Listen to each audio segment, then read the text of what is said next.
Establishing a regular bus route between Tiffin and Iowa City would provide a convenient and cost-effective means of transportation for many residents that don't have access to a car. Scheduling, number of stops, and frequency of buses would need to be studied to determine the best outcome at the lowest cost.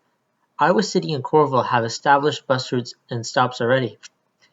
If the vehicles serving Tiffin were scheduled in a way to sync up with these routes, it could allow for more flexibility and frequent service to and from Tiffin. Offering low or no cost transfers to the Iowa City and Coralville buses would mean the vehicles going to and from Tiffin could make fewer stops and be able to return to Tiffin more frequently. Including stops within Tiffin to cover the main sections of the town would be important to provide the most convenient access and demand possible.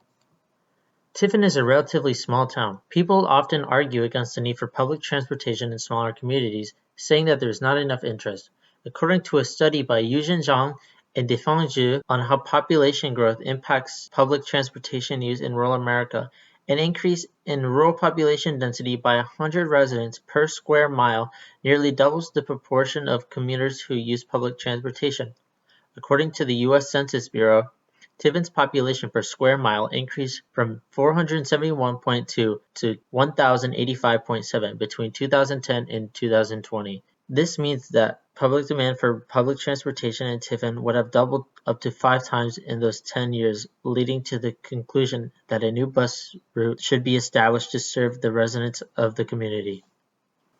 There are examples where bus routes between smaller and larger cities have been successful at bringing cost-effective access to riders. DART, the public transit agency in Des Moines, offers express routes between downtown Des Moines and smaller outlying communities like Altoona and Ankeny.